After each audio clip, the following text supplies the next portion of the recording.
to the open side. Karim Bete. Lovely ball here to Samu, who's quick. Pete Samu looking for Karim Bete. Back to Samu. Oh, that is wonderful. That is wild. That is amazing from the Wallabies. Hi there, and welcome to Pick and Drive Rugby. We are the People's Podcast, providing a platform for rugby lovers to come together and support the game that's played in heaven. I'm your host, Mitch, and joined this week is Lachie. Lachie, how are you, mate? Very well, mate. It's World Cup time. I'm so excited. I'm fizzing. How about you? Yeah, I can't wait. As we go to record right now, I have the counter in front of me. We are exactly 5 days, 8 hours, 58 minutes, and 24 seconds away from the World Cup kicking off. So for all our listeners out there, whenever you're tuning in, you'll be even closer to that first game of France versus New Zealand. So I'm just so excited. Can't wait. World Cup fever is well and truly here. And we've got a lot of content to get through this evening. I'm just, and the worst No, part we don't have is Ando this week. you get the delusions. You get the delusions of grandeur. We don't have an Ando, but I've got hope, and that's worse because we're a week out, and I start to think, you know what, maybe we are okay. No, we've lost 5 games in a row, but that's fine because they're not the World Cup. We've got a game against Georgia. We're going to roll straight in. You know, James Slipper's injured. Oh, it's all right. It's not like he's our most important tight head and loose head who can play both sides and is the veteran of the team. We're going to be fine. And it's just starting to grip us. I'm keen. Well, as the players have been saying all week, it's the World Cup now, so everyone is on zero. It counts for nothing what has happened before. Week 1 starts next weekend, and that's when the Cup gets underway. So as Wallabies fans, we can be excited. We can look forward to what is coming from an Australian perspective. But we're going to cover everyone this week. We're not just focusing on the Aussies. We're going to focus on the whole Cup. We'll go through each pool. We'll look at the way that the pools have been structured, who's playing who, what the quarterfinals and semifinals might look like, who we think will get through to the end, and yeah, just kind of talk all things World Cup. I'm very excited. For our fans that are out there, if you want to get involved, one big thing that we've been pushing for the last few months is our Discord server. Now, this is the perfect opportunity with the World Cup just around the corner. If you want to be involved in the next biggest Aussie rugby community that is growing, I would guarantee that you get involved with our Discord server. We're going to have match threads for every single World Cup game. There's going to be conversation. There's already conversation flowing. Every little bit of news that gets spoken about in the rugby world is discussed in length on our Discord server. We've already got hundreds of people, I would say, that are on there and actively participating. So if you want to be involved in that, do go to our social media platforms and you will find the link for that as well. It's a great place to just chat rugby, share your thoughts, share your input into the games, and just really discuss and get into the nitty-gritty of this World Cup as we move forward. Now, we also have to say, last week we probably jumped the gun a little bit and we went out there and announced the platforms that we were going to go with for our fantasy and tipping comps for the World Cup. World Rugby has done us a solid, and as days after we announced that, days after, I think it was even Tuesday last week after we recorded on Monday, they officially announced the World Cup, World Rugby run tipping and fantasy platforms. So we have decided, we've made the executive decision that we're going to shift away from Super Brew that we announced last week, and we're going to focus on the World Cup platform.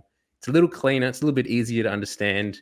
There's a few extra features in there that we like in terms of, particularly in the competition, or the tipping comp. It's not just picking who's going to win each week. You also get to pick who the first try scorer is and the most points scored in each game. So some things done a little bit differently.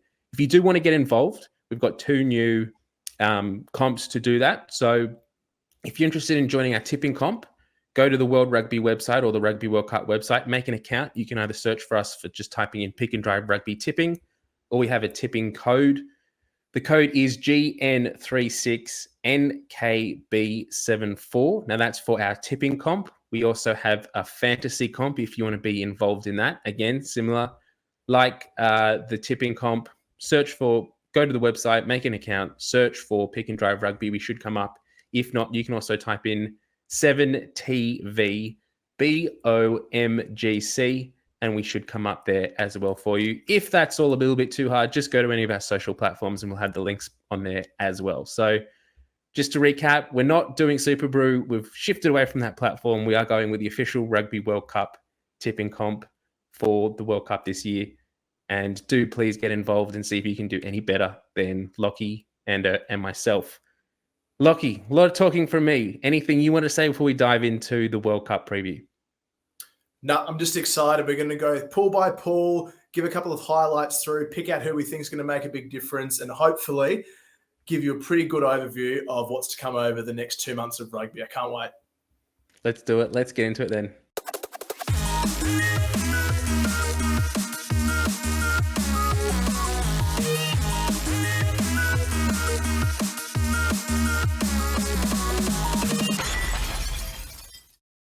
All right, let's start our World Cup preview. Now, to do that, we're doing something a little bit different in our coverage for the World Cup this year. Now, there's 3 hosts on the Pick and Drive Rugby. There's myself, there's Ando, and there's Lachie. Now, we all know that we'll be following Pool C with Australia featured in it pretty intently throughout the Cup. We'll be watching most of their games, if not all of them. But how are we going to provide the content for the other pools? Well, what we're going to do is each of us as a host is going to focus on one pool throughout the coverage. And we're going to pick those pools now. We're going to do it randomly. We're doing it with a spinner. So if you are on the podcast and you're listening, you're not on YouTube, you can chuck on the YouTube link and come and watch this pool announcement come live in front of you. If not, we'll try and be as descriptive as we can. So how we're going to do this in terms of rankings. So we'll go off the rankings for Super Rugby Pacific this year. So Ando finished highest out of the 3 of us in the comp. So we'll go with him first. So let's see out of Pool A, Pool B, and Pool D, which pool he will be focusing on in his coverage for the World Cup. Let's get into it. We're spinning now. So Ando will be covering Pool D. Ooh. Oh, I'm pretty excited about that because Pool D is a little bit of a interesting one. And out of all of the pools in the World Cup, it's probably the least interesting, if I say that. Yeah, well, no, I'm actually not concerned at all that you got that one first up. So I'm feeling pretty chuffed here so far. But I had the lofty ranking. I think Ando was 16th, but I was not far behind in the 121st position. So we'll see what I get out of A and B. And we're off and running now.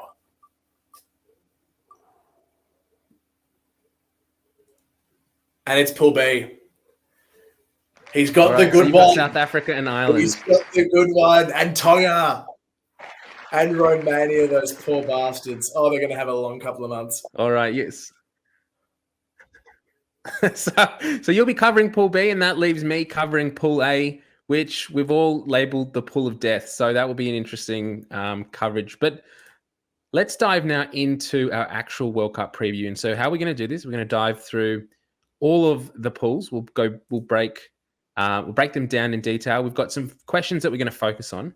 Before we dive into the actual analysis of the pools and how we think they're going to sort of pan out, I have some questions, Lachie, for you, just in terms of the World Cup, the broader World Cup, and what we can expect and what we're looking forward to. So my first question for you, which game are you looking forward to the most? Now, you can't pick the final or the semis or the quarters because at this point in time, we don't know who those matchups are going to be. Let's focus purely on the pool games. What's your favorite? What are you most itching to get in front of the screen for? That's a cruel question. That's cruel because there are so many games that are massive, but I want to frame it in the context of not just finals, but who actually gets through to finals. So a lot of people would say France, New Zealand, and I wouldn't begrudge them for that. But I think pool games concerned, the final pool game for Ireland is against Scotland. And for me, that's the determining factor for who misses out. The pool B is stacked. We all know it's stacked. And that, I reckon, is going to be effectively a round of 16 game for either of those two teams. So I think that's got the most pressure for a pool game. What do you reckon, Mitch? What are you looking out for? Look, I can't go past that first game against New Zealand and France. That's one that definitely I'm going to get up for and watch that live. I think from memory, that kicks off at 5:15 our time in Sydney next Saturday night or next Saturday morning. So that has real big permutations for how that pool's going to run. And since I've just been allocated Pool A as well, that's a game that I can't afford not to get up for and watch. There's a lot of interest and intrigue of how both of those teams are forming coming into this competition. Kicking it off in the first game is going to be massive. If it's going to anything to go by from that Australia-France game last week in Paris, the atmosphere is going to be incredible. So really, really looking forward to that one. Moving across to the next question. If you were to pick one upset, who would it be and why?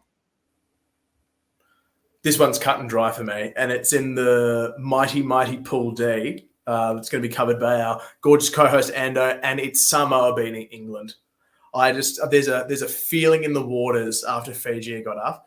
England's looking shaky. Samoa had some good performances. They've got some strong cohesion building in that side. And I just feel like if Argentina knock England off in the first game, it leaves England ripe for the picking against Samoa. So I think if there's one upset that can happen in this World Cup, it's Samoa beating England and knocking them out of the quarterfinals. Well, I'm going to stick with that same theme for my upset as well of Pool D.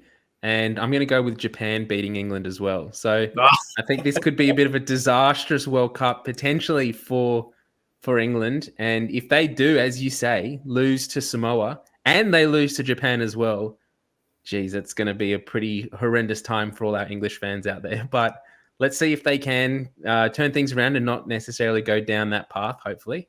Let's go to question 3. Who's your dark horse for the competition? My heart wants to say Fiji, but I think a genuine dark horse to take it is Argentina. Yeah. I think they've got a favourable side of the draw. Looking at a Wales or a Fiji or even an Australia in the quarterfinals, neither three of who have been performing particularly well. And then once Argentina's in the top 4, anything can happen. They've got a gun goal kicker. They've got a great forward pack and some blistering pace out wide now. I think that they're a real smoky. Wouldn't that, from an Australian perspective, wouldn't that do you the biggest bit of dirty if Michael Cheika gets kicked out of a World Cup in the quarterfinals in 2019 and then goes on to win the whole thing with Argentina in 2023? It'd be incredible. It'd be one of the great sporting stories of all time. You've got almost like is there a reverse of a prodigal son? Someone who went away and did something way better. It's just, it's an incredible story. He's already won, well documented that he won with Leinster, he won with the Tars. He's been to a World Cup final already with Australia. But has anyone won provincial titles in the North and South and then the whole thing? It would be an incredible achievement. But how about you? What's the dark horse? Yeah, I think I'd go with Fiji. Maybe not necessarily to take out the whole comp, but maybe to go a little bit deeper into the competition than a lot of us are anticipating. And Fiji, if they can pull everything together, there is no reason they can't get to a semi-final. So the path is aligned for them. They will have to overcome the Wallabies to do that. And as much as that hurts me to say, and we'll get into it as we get further in and analyze Pool C, they have shown in the past few weeks that they are a team that is humming and coming together at the exact right time. So, I'll be really interested to see how Fiji go.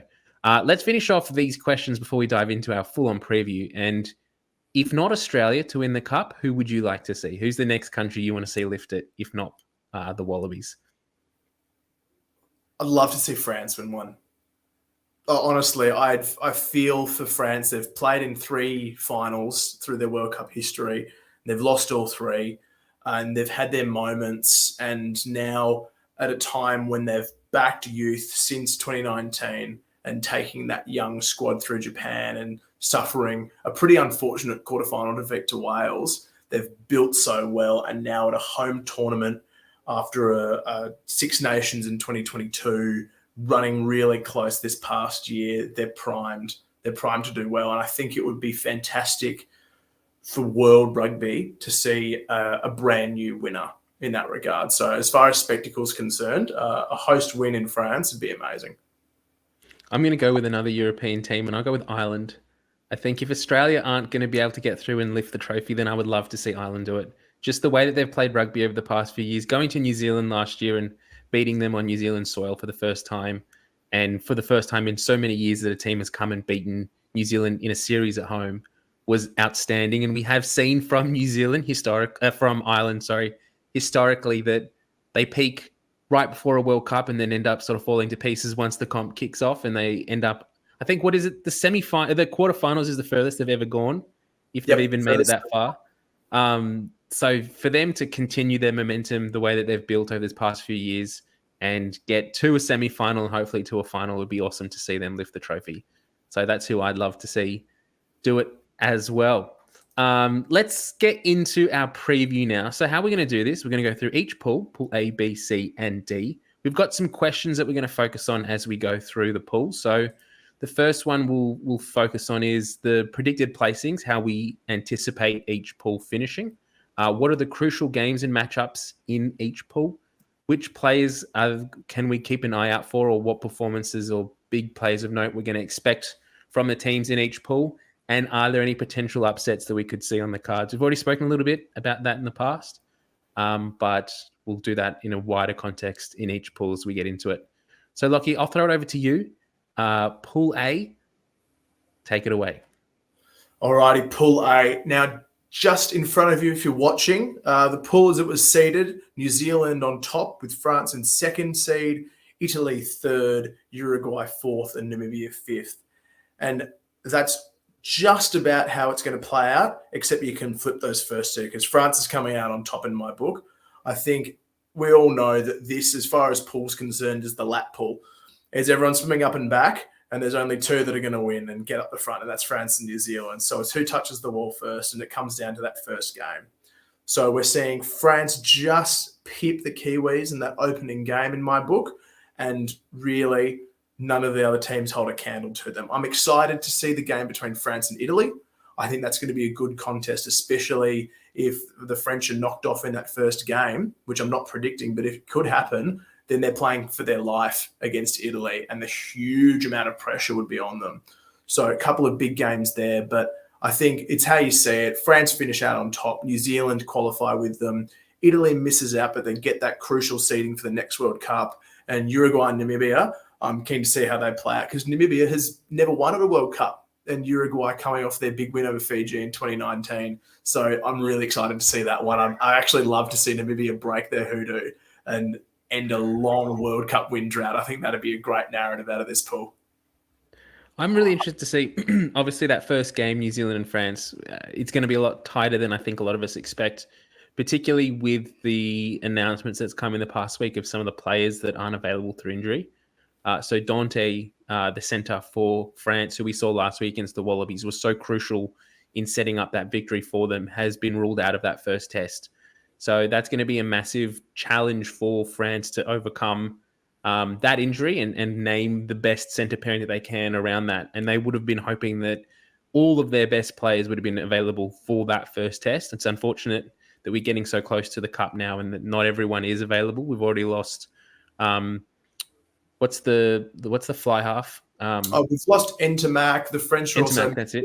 Cyril Bale, the loose head prop for a couple of games. Paul Willemser, their second row, has been ruled out for the tournament as well, as I understand. So there are some big outs from that starting side, but the depth across that French team is just superb. And they've still got world-class players. I mean, you lose a Willemser, but then someone like a Cameron Walkie comes in, who was fantastic and had that breakout tour against Australia in 2021. I mean, there are stars across the paddock.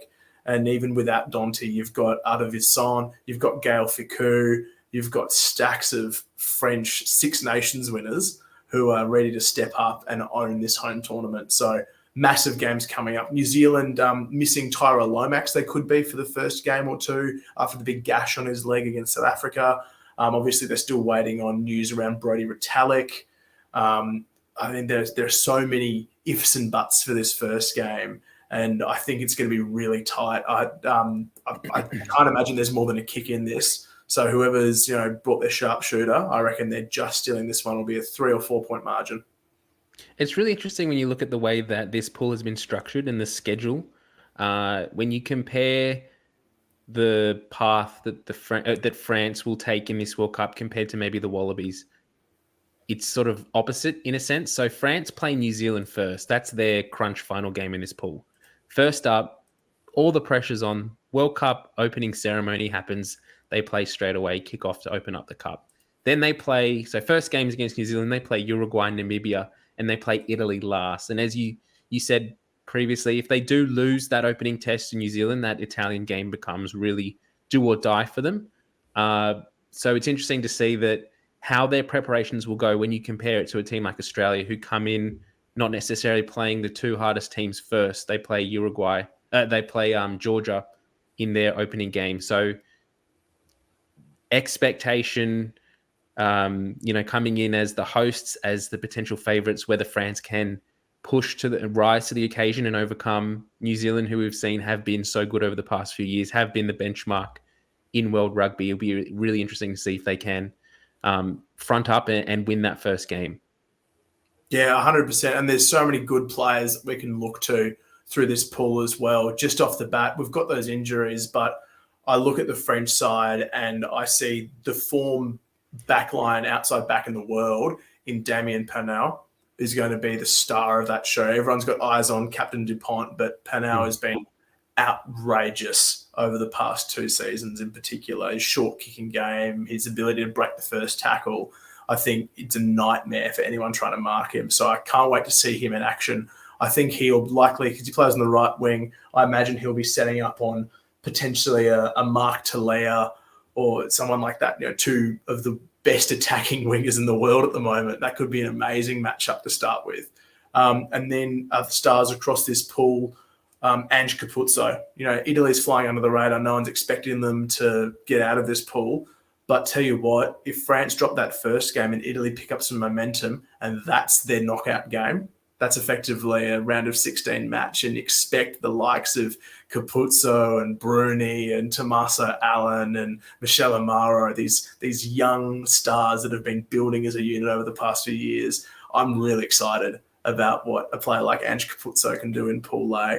As for Uruguay and Namibia, I mean, it's hard. I'm excited to see them play each other, but this is really going to be a test for them to just front up. And I would love to see them score tries in each of their games. I think that'd be a real positive, especially for Namibia to be crossing the whitewash in all 4 of their games, and then flip a coin for when the terrorists play against the Welsh Witzers. I'm really keen for that one.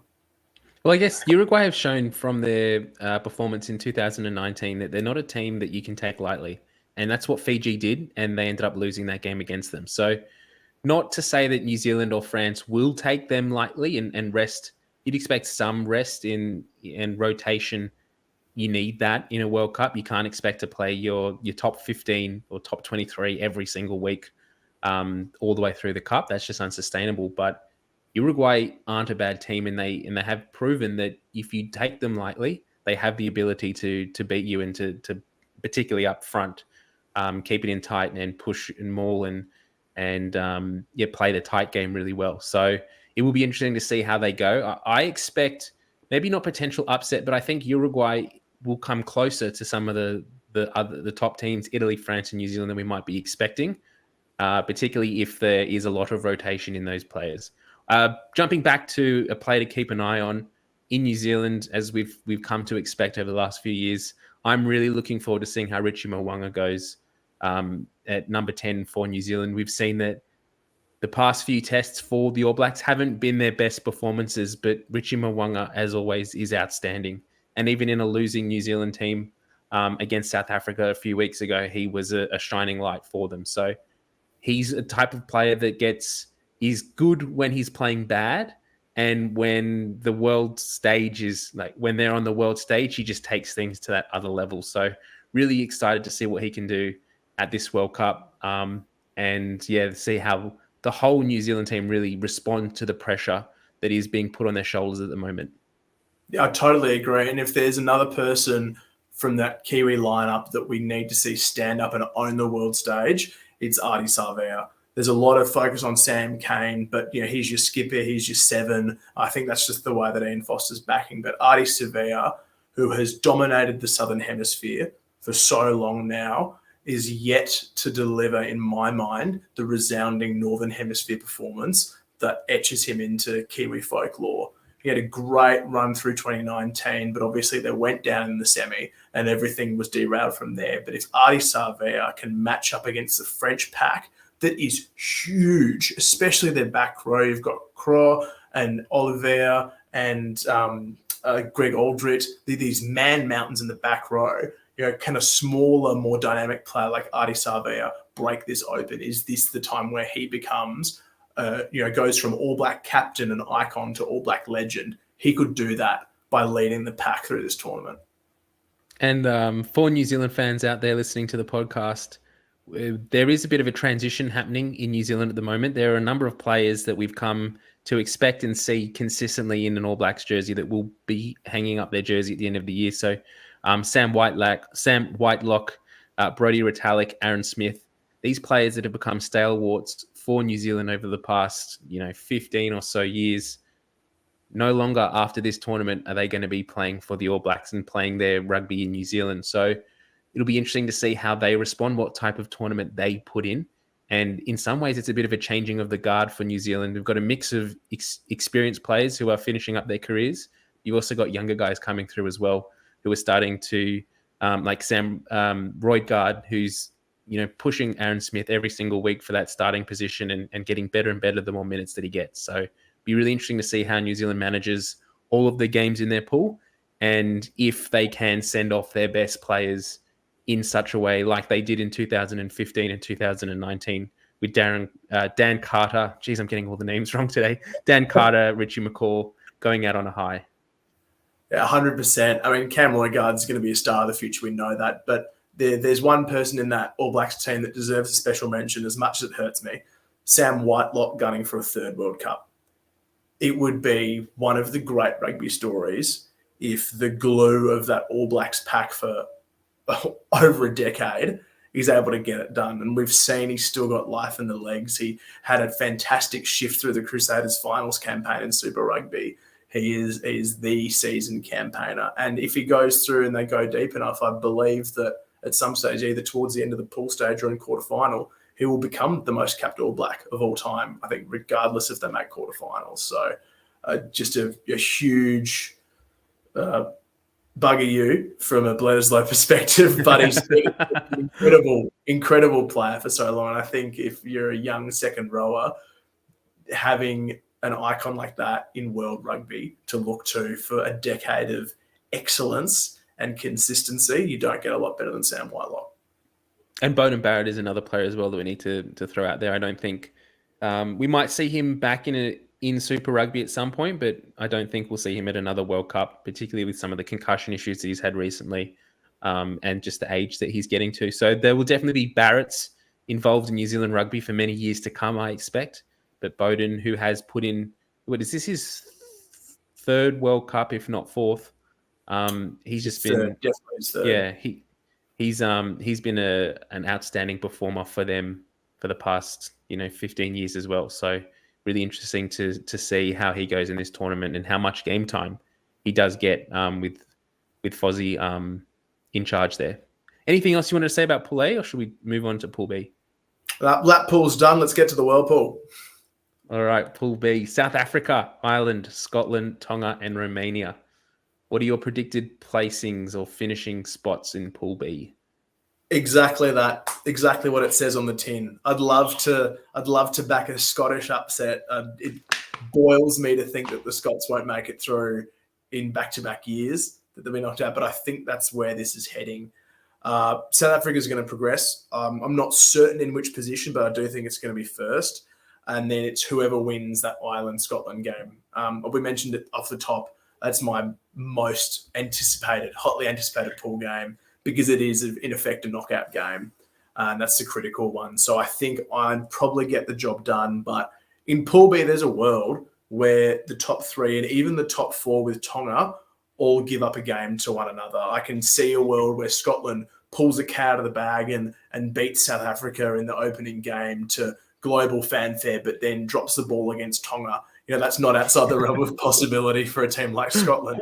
So there's so much excitement. I think that, Ireland could upset the Boks. The Scots could upset Ireland. The Springboks probably have too much for Scotland, but, it could go either way. And then the Tonga becomes the banana peel game for everyone on top of that as well. And we said it again at the start, but Romania are just having the most torrid time this World Cup. For them to come away with a win would be exceptional. To come away with even a couple of bonus points and a few good tries, I think is in of itself a huge result for Romania. No disrespect to Romania, but if they come away with a bonus point out of any of their games, they're doing remarkably well. I think if they come within 50 points realistically of anyone in their pool, even Tonga with the team that they've named or the squad that they've named have the talent to push anyone in their pool really on their day. And Romania, it's brutal. True. It's going to be brutal for them. It is going to be brutal. And maybe 5-10 years ago we could think, Ireland and Scotland are dour teams and they'll bank the points and they'll grind. And yes, they'll do that. But also Ireland and Scotland now have some of the best backline running outside backs in the world. I mean, it's just outrageous what these teams can do to you on the counter. Throw in South Africa with a seriously scary backline and Tonga's host of stars. I mean, a couple of games in, imagine you're a semi-pro Romanian player and you've got Charles Piutau trying to run around you. It'd just be a nightmare. So I feel for just Adam Coleman going over the top of you. Yeah. Oh, God, I forgot he was in the Tongan squad, of course. So the Romanians are going to have a tough time. I can't see them banking anything, but I think what it says on the tin is how it's going to play out. What do you reckon about that one? What I mentioned in Pool A for France's World Cup, Ireland have a reverse sort of trajectory, and which could do them a lot of favors. So they play Romania first, then they play Tonga before playing South Africa and Scotland. So they have wiggle room. They have time to progress into their World Cup campaign. Not to say that you would expect them to drop a game against Tonga or Romania, but they're not necessarily going to be put under the heat that they will with Scotland or South Africa. So looking at the way that they can structure their tournament, that they can sort of ease their way into games and start to really hit their straps come quarterfinal time, there's a lot to be said for who you play in those last 2 weeks before a quarterfinal. And if you are able to sustain and play a game plan or be challenged in your game plan against the top two teams in your pool, coming to quarterfinal means that you'll hit that humming. Whereas France play their final almost at the beginning of the tournament, they then have their easier run as it gets to the quarters. It'll be interesting to see if that will help Ireland more so than maybe France.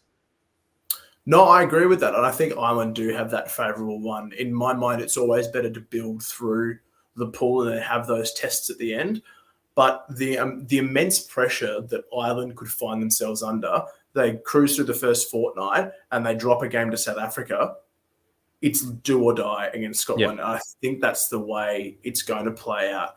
And then again, if Scotland by some happenstance get a really good result against South Africa, they get a draw, they get a win, suddenly that's South Africa's tournament on the line. 2 weeks out from quarterfinals against the world number one Irish team. There are so many great permutations through Pool B. And yeah, Tonga's there to really ruin some people's careers. I think they've got the capacity to kill a few coaches off and rattle some cages. So Pool B is going to be terrific. And yeah, high-key chuffed that I got that one. But I will flag a couple of players to keep an eye out of that. Just from the top four, I must admit, I haven't done enough research on Romania yet, but I will rectify that. So we'll look at the top four from there. And looking at South Africa, there's one player that has the team on his shoulders at the moment, and that's Manie Libbok. So they've come into it. It's quite similar to Australia with one recognised out-and-out fly half. And who still can't kick goals. Who still can't kick goals until last weekend, where he kicked 5 from 5 at Twickenham. So go figure. But there's a lot of 2010, 2011 Quade Cooper about him. He's mercurial. He steps really well. He jinks into the line and he's able to pull passes back and create space. And, is his kicking in question? There's a lot of parallels. So whether Manie Libbok can carry this team through a really tough pool and then into a quarterfinal against either France or New Zealand, I mean, this is just nasty stuff coming out of Pool B. So huge responsibility on Libbok's shoulders. Looking at Ireland, I think they've got heaps of wraps on, the brilliant second rowers they've got, but so much now comes upon the front row.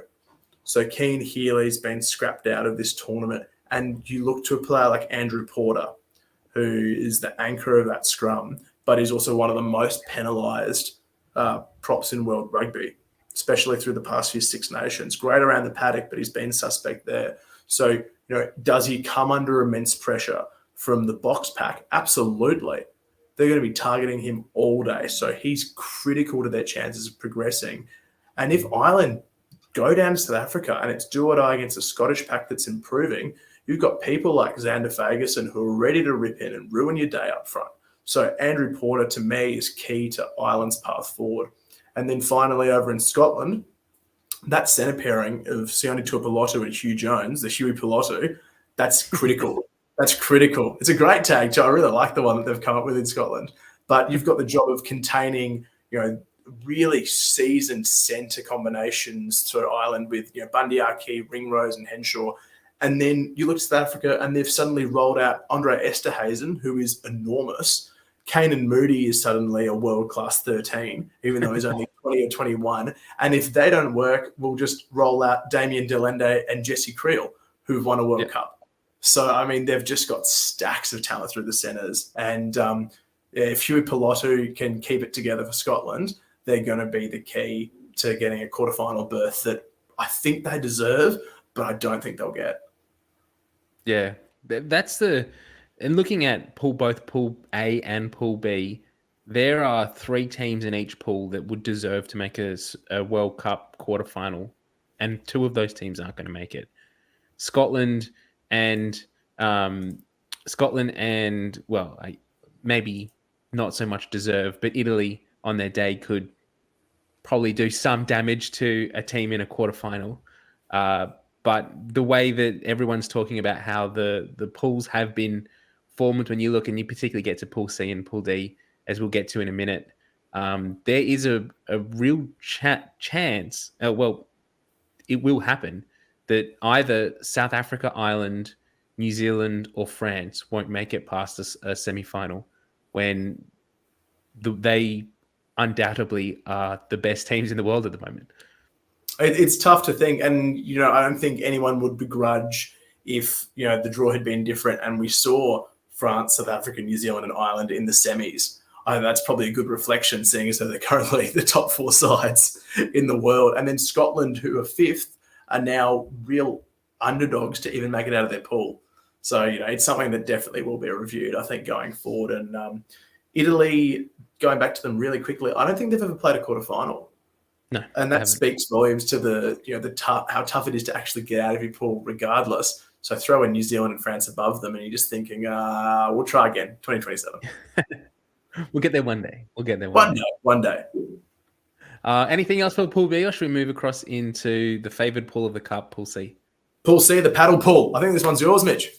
All right, Pool C. So we have Wales, Australia, Fiji, Georgia, and Portugal. Now, it does need to be said that Wales, Australia, and Fiji, throw in Georgia there for the last World Cup at least, have all been in the same pool for the last 3 World Cups in a row.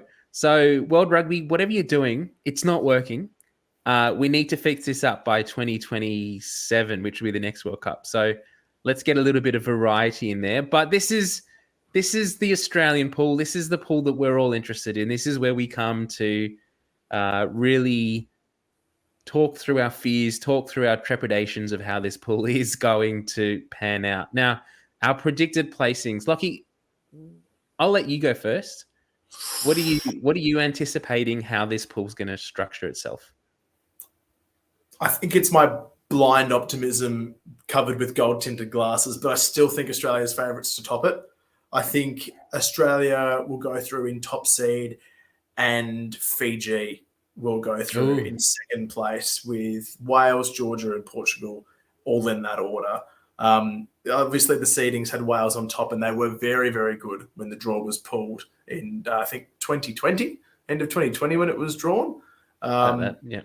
They've dropped a long way in my book, and I think Fiji's recent form, the rise of the Drua, the core cohesive unit of that side playing together 12 months of the year, I think they're lending themselves to a well-earned quarterfinal spot. I'm really worried about this pool. I can see a world where Wales outkick us, Australia, and beat us, and then Fiji just run us rampant out wide and beat us as well. It's not unrealistic to see an outcome with Wales and Fiji getting out of the pool and Australia not scraping through, particularly if we don't figure out our goal kicking options. Now, from an Australian perspective, I did see on social media this week that Max Jorgensen's having a few shots at goal. Now, how much game time he'll see in this tournament at all, whether that boosts his profile of being more of a reliable pick in the 23 because he can kick a goal. I expect we might see him against Portugal and maybe Georgia at a pinch. But outside of that, I don't think he's quite ready. And this is more of an opportunity for him to learn and to look forward to 2027. But it is worrying because Wales are a team that will kick their points, and Fiji are a team that have shown that they can grind you down and they can make you pay.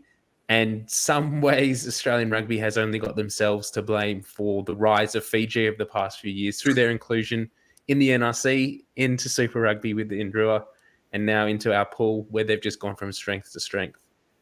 Crucial games for this World Cup pool. It's got to be Australia and Fiji for mine. I can't really go past that, or Fiji and Wales. Those two games, Australia, Fiji, Wales, are really going to determine, I think, who makes the second placing in the pool. How do you see that going? Yeah, I agree, especially with the Fiji Wales. So that's their first game in Pool C. And I think the winner takes so much confidence from that, and the loser is rattled. I think we see two sides in Fiji and Wales who play a completely different style of rugby. So if Wales come out and they lean to their world-class goal kickers like Dan Biggar, like Lee Halfpenny, there's absolutely an ending that goes, they kick 8 penalties and it's, 24 points, and they wrap out a couple of the crazy tries that the Fijians pull out. And I think that could be how this pans out at some stage. But my gut just keeps telling me Fiji are up for this. Fiji are ready to go. It is the best prepared they've ever been. It's the most amount of run-in games they've ever had. And that core, as we've spoken about ad nauseum, yes, it's Australia's fault for putting them through the NRC and investing through Pacific Sport, which is just amazing for the game in general. But yeah, I think that second game, Australia-Fiji, is critical because, into my mind, if we drop a game against Fiji, we don't deserve to play quarterfinal rugby. It's as simple as that. It's not a disrespect to Fiji, but it speaks volumes that Pool C is the weakest consistently across the board, with the highest ranked team of 7th. And then Australia 9th, Wales 10th, Georgia 11th. If you're not getting out of this pool, and this is why I called it the paddle pool, if you're not getting out, you're not ready to play with the grown-ups. You're not ready for the big boys. Yeah, you're not ready for the big boys. And it's true. So, yeah, I mean, could we see, Australia, Fiji, and Wales all take a game off each other? Maybe. Maybe Wales outkick Australia, Australia do Fiji, but Fiji do Wales. And it all comes down to how much you can trounce Portugal by. So exactly. That could happen too, but I think Australia still has enough class to come out of this on top. And crucially, for the sake of momentum, we need 4 wins in the pool. I don't think Australia can pull off what South Africa did in 2019 and run through without getting 4 wins under the bank. We've already had 5 losses. We need to turn this around. So even if we go through the pool, Eddie's still got a losing record for the year. I think as much, as you were saying, as important as the games against Wales and Fiji are going to be for the overall placings in this pool for Australia, that first game against Georgia is massive. Now, it's not necessarily to say that we won't win that game, but we need to win it well because we're coming into this World Cup 0 from 5. Our players need momentum. We go into Fiji the following week. We need to go in with a mindset that we can win. If we come close to Georgia in that opening game, there's going to be there's going to be hell to pay, I can imagine. The journalists back home will be uppercutting themselves, their partners, their girlfriends, everyone. Eddie Jones is going to be spitting chips through the media. The way that the Wallabies have gone through 2023 so far, the sacking of Dave Rennie and the appointment of Eddie Jones and the dropping of Quade Cooper and the dropping of Michael Hooper, Eddie Jones needs to prove that all of that was worthwhile. And they need to come in and they need to put in a dominant performance against Georgia, and they need to carry that through into Fiji and Wales. The way that the Australian pool, the pool is structured, so we start with Georgia, we play Fiji, we play Wales, we finish on Portugal. Now, in some ways, that allows us a little bit of rotation if we have secured ourselves top spot, come up against Portugal, or at least the second place in the pool, to allow us to give more game time to players like Jorgensen, like Donaldson, those sort of fringe players who are there to take up training opportunities and to expand the squad a little bit and those types of things. But we need momentum leading into that Fiji game. If we aren't dominant against Georgia, if they do push us around in the pack, which they are very capable of doing, that gives Fiji a lot of confidence the week later that they can go through us in the forwards as well. And we already know that Slipper isn't available. We pick up one or two more injuries and it's going to be really dire for Australia. Yeah, 100%. And I think Georgia remains the perfect game for us to go in. If we're coming in cold, 0-5 against a Wales and a Fiji, there is massive pressure on both the playing staff, the coaching staff, the weight of both expectation and the fear, because there would be genuine fear, I think, going into those games cold. But you have a Georgian side that will be strong and physical and will try and mess up the Australian pack. It's the perfect challenge. It's the perfect challenge for our side. And if we go through, and like you said, it has to be a statement win. It has to be a win that says, yes, here is all the vindication for Eddie Jones' decisions. We will now go through and take on Fiji, who have hopefully been tenderised by Wales and they've beaten each other to a pulp, that we're ready to roll past both of them. And then Portugal is actually quite an early game for us. It's towards, it's not near the end of the Pool C game. So there'll be a long time to wait after the Portugal game if we're to progress to the quarterfinals like I'm predicting. So they have a really tight clump that first 3 weeks.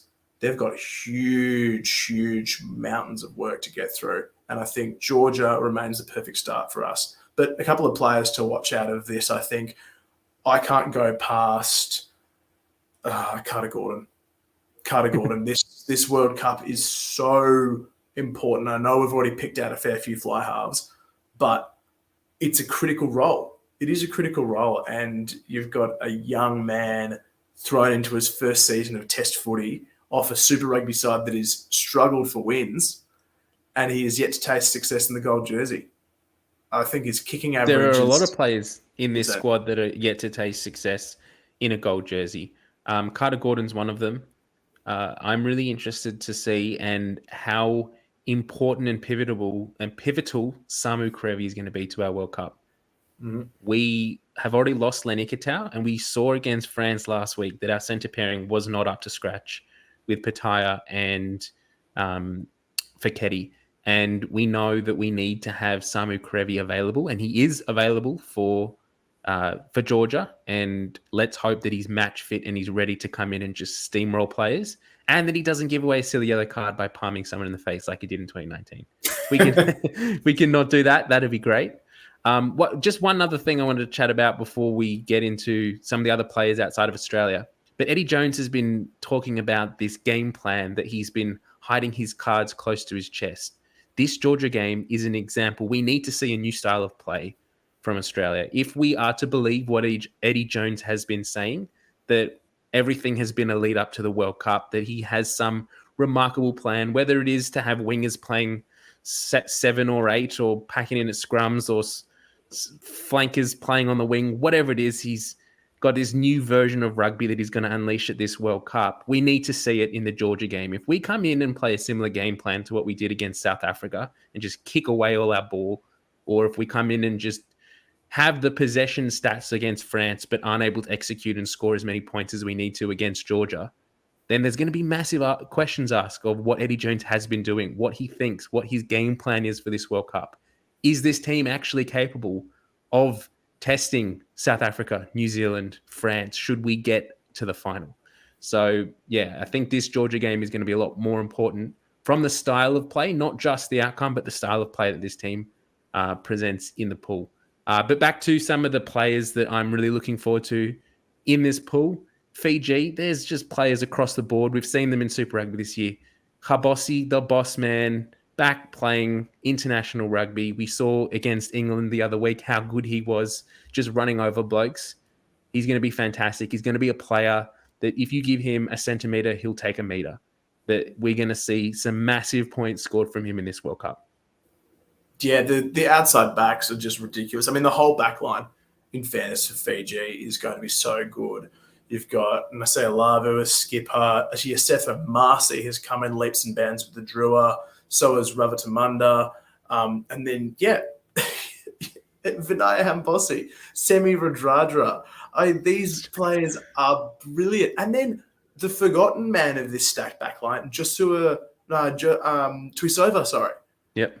Coming in, who's one of the form and most feared European backs in club competitions. Frank Lamani running the cutter from halfback. They've just got stacks of talent. But the most excited Fijian player I'm see is Tavita Ikanavero. I thought he was up there with the form hookers of the Super Rugby competition this year. Stepped in for Darren Lange as skipper, and he did a brilliant job through that process as well. So huge raps on Tavita coming through that regard. For the Welsh, I want to see them let Louis Rees-Zammit off the shackles. I want to see that man run. He's calling out himself. He's calling out critics online. He says he's quick. He says he's running 10.6 and faster. He says he's lightning. I want to see it. I want to see them unleash because they've got great backs, and they always have, regardless of how Gatland's played them in the past and, sending Jamie Roberts up to just 8 metres. Players like George North, Rio Dyer, Louis Rees-Zammit are incredible finishers. Liam Williams in his day was one of the form fullbacks going around. So they've got great strike weapons. So if Wales can actually get the ball to them and they don't get caught up in Warren ball or Gaz ball or whatever you want to call it, I think we'll actually see some good expansive rugby from Wales. And I think co-captain and sort of breakout star over the past 2 years, Jack Morgan on the side of the scrum, he's pivotal to that. He's one of the great Six Nations defenders at the moment. He reminds me a bit of Sean McMahon, the way that he sort of bundles around. He's just muscled out of his mind. He's all shoulders and traps and just rolls through people in the ruck and in the tackle. So I'm really keen to see Wales bring an enforcer like that to the field. So if we move forward to potential upsets in this pool, what game jumps out for you, or what team do you think could take an upset in Pool C?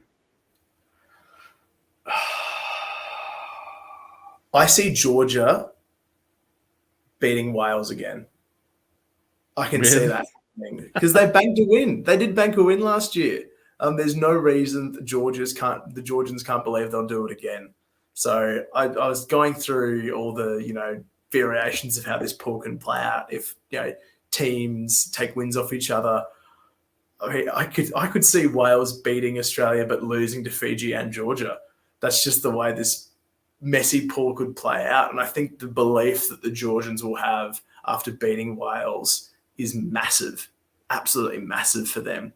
So I don't think we're going to see any other results that would surprise us going through here. I think obviously Fiji beating Australia would be a huge upset in the scheme of international rugby, but on current form, maybe not so much. World Cup wise, it would be unforgivable. And I must stress this, it would be unforgivable for Australia to miss out on a quarterfinal. It's never happened before. It has never happened, and we can't expect that. But I can see a world where Fiji beat Australia.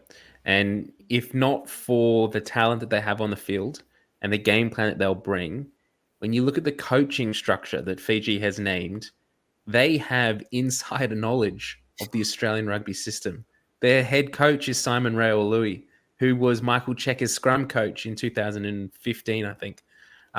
We've got Daryl Gibson, the former Waratahs head coach, is the attack coach of Fiji. Glenn Jackson, the former referee from New Zealand, is their skills coach Like, they have talent. Mick Byrne has been with the players through the Indrua all season as their head coach, and he was the skills coach of the Wallabies in 2019. So these coaches know how the Australian psyche, how the players prepare. If there's one game that Fiji have on their calendar as the game that they need to win this World Cup, it's Australia. And that game is going to be incredibly exciting. I can't wait for it. But I would not be surprised if Fiji do cause an upset and beat us. I disagree. I think that we're still in a good enough position to overrun Fiji over the 80 minutes. I know that their fitness is now legendary almost. We see the footage of them walking up the dunes arm in arm together. But I think we do have the class to get it done. And I think that as both fans and as in our role sort of punditing in this way, our expectation should be higher for Australia. So I do think we're going to top the pool. I think we'll go through with Fiji. Wales can get stuffed. And hopefully the Portuguese make a good fist of a couple of games as well. Look, if it takes Fiji beating Australia for them to get out of the pool over Wales, I'll take that. I will take that. Absolutely. And, no, we're going to win. We're going to win the whole thing. What are we talking about? We're going to win the whole thing. We're going to win the whole thing. All right. Well, anything else you wanted to say for Pool C before we move into the final Pool D? Nah, let's head over. This one's interesting. I'm really keen for this one, actually. What did you call this one? What was your name for Pool D? You helped out with this one. This was the wave pool. The wave pool. What did I say again? Pool. I think it's because someone's going to get dunked and drowned. Someone's going to get drowned or someone's not going to get out of it. So Pool D, we have England, Japan, Argentina, Samoa, and Chile. So realistically, I think when we look at the placings here, we would expect England and Argentina to top the pool and to get out. Just looking at how things go at the moment, Japan will put up a fight. I think Samoa are a bogey team that can have the ability to take a win off England and or Argentina. Chile will be there to play proudly and put in good performances, but I just don't see them coming close to some of the talent of particularly Argentina and England. But why we called this one the wave pool is we could realistically see a situation arise where each team wins or loses to each other, where Argentina beats England, but then England and then loses to Japan, or Japan beats England and then loses to Argentina, or loses to Samoa. Like, this pool has the ability for it to be a bit of a free for all, and it will come down to bonus points to see who's really going to get themselves out. What are your thoughts? I totally agree. And in what's a bit of a trend through the pools this year, the first game of these pools is massive because it is England and Argentina, who are the two highest ranked teams. I think the RG is currently 6th in the world, England 8. And I think this pool is the RGs to lose. I think Argentina enter this regardless of, a couple of really poor performances against the Springboks to end their World Cup preparations in the Southern Hemisphere. I'm not really counting the game against Spain. That seemed like a bit of an anomaly. But I think this is Argentina's to lose. They've beaten England in the past 12 months at Twickenham. They're in that sweet checker spot of about 18 months to 2 years where he's had them all together. He's still effective. He's learnt Spanish so he can talk to them. And, all these fantastic slowly coming together for Czech. And I think we're going to see Argentina go completely boom and top it, or completely bust and miss out. And my tip is they boom. So I'm going to tip Argentina to come out on top of Pool D.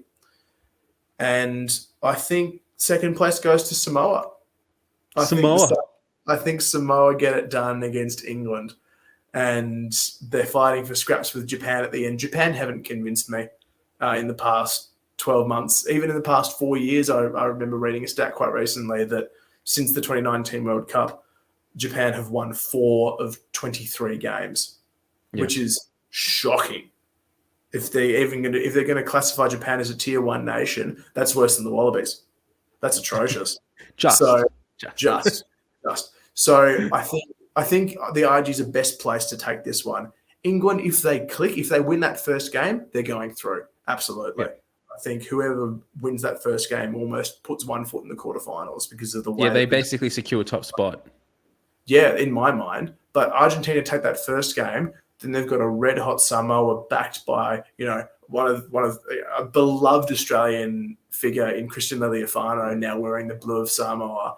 You've got star power through that team. Steve Luatua, UJ Satini from La Rochelle, Duncan Powers come into his own as a utility, and then stacks of talent in the forward pack as well. Jordan Taufua, the Crusaders flanker who won countless titles. They've got some serious firepower in that Samoan team. So I think they've got enough to get the chocolates against a team like England, if England's path continues the way that we've seen it. And and my heart bleeds. Oh, poor England! If they missed out, it'd just be gut wrenching, wouldn't it? You'd feel for them, Mitch. Antipodean heart bleed. It would probably make my World Cup, to be realistic. If England don't get out of the pool, it would make everything right in the world. The biggest fear I have for England at the moment is their consistency. And it's something that the Wallabies are also struggling with. But at least England have won a few games in the lead up to the pool. But we see them, they beat Wales, or they get beaten by Wales one week, and then they beat Wales the second week, and then they get beaten by Fiji. So they have the ability to win games, but they just don't have consistency in approach and game plan and style. I don't think they're also settled yet on their center combination, particularly now that I've had a mind blank. Farrell? I want to say Farrell. I nearly said Sexton. I'm like, no, he's Irish. Now that Farrell is a few weeks out and misses, was it the first 2 or 3 rounds of the Cup? That's going to be massive. So that puts a lot of pressure on Smith to sort of lead this team around with Farrell not there. And we've probably, or England have been expecting to have that combination with both Farrell and Smith either at 10 interchange or 10-12, that combination that they've built over the past year or so. So it'll be interesting to see how they go and how they approach this World Cup without their captain. And I could realistically see an opportunity and see a scenario arising where they beat Argentina that first week and then they lose to Japan the second week. Or they lose to Samoa, and it becomes this kind of free-for-all of, we're going down to bonus points, so we're going down to kicks at goal or shots at goal to sort of determine who gets out of the pool here. No, I think you're right, and it's going to be messy. It's going to be a messy exit, and I think of all the teams best placed to go through undefeated, it's Argentina, but it's also very likely that we see, 3 teams with 3 wins or a couple of 2 wins. Even you think back to France in 2011, where they still made it to the final, even though they only won half their pool games and dropped one to Tonga. That's the lay of the draw. And, there is a world in which England, slips up against Argentina and has a tight loss to another team, but can still go through to a quarterfinal and then potentially face Australia in a quarterfinal. I mean, it's such a stacked side of the draw for A and B, and the C's and the D's of the world who crawl through to a quarterfinal. It's going to be fascinating viewing. And I think one thing we need to say, and maybe we should have said this at the start before we led into this, our preview for the World Cup, but the way that rugby is structured at the moment, the way it's adjudicated and cards and bunkers and all of those types of things, how close the world rankings are, and what we've seen particularly in the past, say, 18 months, that anyone on their given day in the top 10 nations can beat anyone. That the standing, it's no longer that there is a massive gulf between teams ranked 1st and 5th. That on their day, Wales can push New Zealand right to the end, or on their day, Scotland can beat South Africa. We have seen that happen in the past. It only takes a card. There could be a scenario happening where 5 minutes into the opening game of the World Cup, Sam Cane gets a red card and is out for the remainder of the game. And that puts a massive favour into, or Ardie Savea or Richie Mwanga, puts a massive favour into New Zealand, into France's pocket. So there could potentially be 1, 2, 3, 4 games in these pool stages that are determined by decisions by the referees or cards or those types of things. And form goes out the window in that. So I just wanted to say to our fans, this is our predictions for the World Cup, but there's a real possibility that everything we've predicted could go to poop, and we could be seeing 4 completely different teams come semi-finals time. You've totally nailed that. I think every coach worth their salt will be putting their teams through their paces in the training paddock with 14, 13, even 12 players, just to get used to that throughout this block ahead of the World Cup. I mean, what was it, the English game against Wales, where they were down to 12 men for a section of time? Yep. It was just ridiculous scenes, and that they nearly didn't have enough chairs for the sideline. They were getting players out of the stands for them all for the yellow cards. Yeah, you can see that being a determining factor. And you look at the crowd pressure as well. Do France get a slight favour? Do the cameras suddenly turn off like they've done in the Six Nations in the past when there's some form of clerical error around a forward pass? I mean, there's so many interesting things can happen at this tournament, and that's why I've no doubt that this is going to be the most competitive and the most exciting. Yes, there are the top sides stacked on one side of the draw, but it means that we're going to get quality quarterfinals through this block. We will see a New Zealand and a South Africa potentially meeting in a quarterfinal. It's massive. The Frances and the Irelands are set to collide, and it does give us a path. As Aussie fans, there's a path to the top 4. There's a path to the semi-finals where we play an Argentina or an England, teams that we know that we can beat and have beaten in the past few years, and end up in a semi. And I don't think that there's fear for the Australians going into that situation. If we make it through a quarterfinal block, we have nothing to lose coming up against those hotly favoured sides. We pushed France last year. We pushed Ireland. We should have had New Zealand this year, and we've beaten South Africa recently on home turf as well. I mean, yes, I'm getting excited again like I was at the start. There is that fever coming through, but maybe there's a glimmer. Maybe there's a glimmer of hope, and that's what's going to get me up in these early mornings and get me It'll get you through the 4 a.m. kickoffs. Yeah, and we'll be going back to a lot through the World Cup for our listeners. We'll be going to Monday night recording, so we actually get game reviews rather than putting out a preview as the game is being played. We're going to try and avoid that. So expect a couple of Tuesday pods coming out over the next few months as well. Now, before we finish things up, and we'll chat a little bit about what the plan is moving forward and what our coverage might look like for the World Cup, let's focus on Australia. And my question for you is, what is a pass mark for Eddie Jones and the Wallabies in this World Cup? How far do they need to go for you to say, okay, yep, that was a successful World Cup, taking into account the players we had out with injury or we didn't select? What are you hoping to see? Semi-final. The semi-final is a pass mark. And Phil Waugh said as much. Rugby Australia CEO came out probably a couple of weeks ago and said, we expect to make the semi-finals. That is our pass mark. And if that's been mandated from the top down, I think that's a reasonable expectation for a first-year coach that's been thrown in for all Eddie's bravado and his brashness and his confidence. I think playing in the final week, even if it's in the bronze final, would be a huge step for Australian rugby, given where we've been over the past 24 months. I have very little confidence that the Australian public would accept anything less than a semi-final, given the hype and the investment and the fever that's been poured into Eddie Jones' return. And frankly, I expect it as well. Yes, we're currently ranked 9th in the world, but when it comes to World Cups, historically a quarterfinal exit has been succeeded by at least a top 4 finish for Australia. When we bowed out in 95, we went on to win it.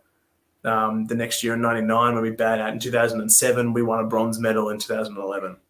We got bumped again in 2019. I expect a semi-final. And the path that we've got that lays ahead of us, yes, we have tests against Wales and Fiji. We can get through those. Yep. Who lies in the quarterfinal for us? Argentina or England, probably.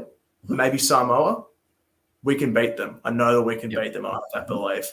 So top 4 finish for me is the pass mark. What about you? Yeah, well said. That's pretty much what I was saying as well. I do have a fear that we will get bundled out in the quarterfinals by a pretty strong and smart Argentina team, should that be the way the cards play. But for mine, the success needs to come. We can't call this a successful World Cup campaign if we're not there in some capacity at the end of the top four, if we're not playing that bronze final. Even if we don't win that bronze final, if we go down to South Africa or France or New Zealand for that matter, we need to be playing that for the caliber and the pool that we've got. We don't have many excuses for the way that the pool is structured and the path that we have, the side of the draw that we're on. There will be, and I'm already anticipating the backlash from South African fans or Kiwi fans when they're playing us in a bronze final and they've gone through, say it's France, they've gone through New Zealand, they've gone through, or say it's South Africa, they've gone through New Zealand, they've gone through France, they've gone through Ireland to get to us, and we've got beaten by Argentina or whatever it is. Yeah. So yeah, it'll be interesting to see how we go, but I am really looking forward to this World Cup. It's the tightest, as we said before, the tightest World Cup that we have had in the past, probably ever. That anyone in the top maybe 8 teams has a realistic chance of winning this. Even the top 10 have a realistic chance of winning the World Cup, because I'll extend it to 10 because we're 9th. But I'm really looking forward to it, and we're so close. It's going to be fantastic. Now, what do we have coming up for our coverage for the World Cup? Well, as you said before, we are going to be recording on Monday nights, purely because there are some Monday morning games for the Wallabies in Australia, particularly there towards the end of the World Cup. So we want to make sure that we're recording after the Wallabies and we can report on the games and not just do a preview for what's coming the next day. We do have some guests lined up as well, so we're really excited for that, so that we can get some real rugby knowledge and some people that have either been there or done that we necessarily... I mean, we've won World Cups on Rugby 08 or Rugby Challenge in the past, but we've never really played in a World Cup final. So let's get some people on there that have been involved in that over the next coming weeks. So we're really looking forward to that. 100%. Anything else from yourself? No, I think that's it. I'm really excited to look back on this in 2 months and look back on an Australia-France final that we've won in Stade de France in front of 80,000 screaming and whinging Frenchmen, and just bask in the doubt. And crying South Africans. And crying South Africans who lost in the semi-final to us conveniently. I think there's so much potential in this World Cup and so many great storylines. I loved the narrative of 2019 with South Africa and Sia Khaleesi coming from a first-up loss to win the whole thing, even if they got an easy run through Japan and Wales. 2015 was legendary with the veterans. 2011 was such a good final. I mean, just the history of the World Cup and the delight that it brings fans from everywhere across the globe. It's the one time every 4 years when your fair weather mates or your auntie who used to watch the footy and she might peek around the corner and start watching the World Cup, and it brings people together. So I'm super excited. I hope you'll stick with us through the Monday pods, because it's going to be a hell of a couple of months. I can't wait. Really looking forward to it. Go well, Wallabies. We're all behind you, and we expect big things, and we're looking forward to the performance that you put in next Sunday morning against Georgia. Go the Wallabies. We will have a Sunday pod, actually, for Monday release after the Georgia game. We're hoping to have a special guest. We'll tease that a little later on, but they're a familiar face in Australian rugby who's still currently playing. So fingers crossed we can confirm that over the coming days. Fantastic. And as we said at the start as well, do get involved of the Discord server if you want to be across all of the rugby news and action that's happening in the World Cup, and do get involved with our tipping and fantasy comps as well, because that's going to be another interesting way to get involved in this World Cup. Lots of rugby action coming up over the next few months. Really excited. Thanks for joining us tonight, and hopefully we did your team, whoever it is that you're supporting, other than Australia, proud in our preview. And let's go rugby, because this is the best time of year for a rugby fan. Thanks, everyone. We will catch you next week. Bye. Bye.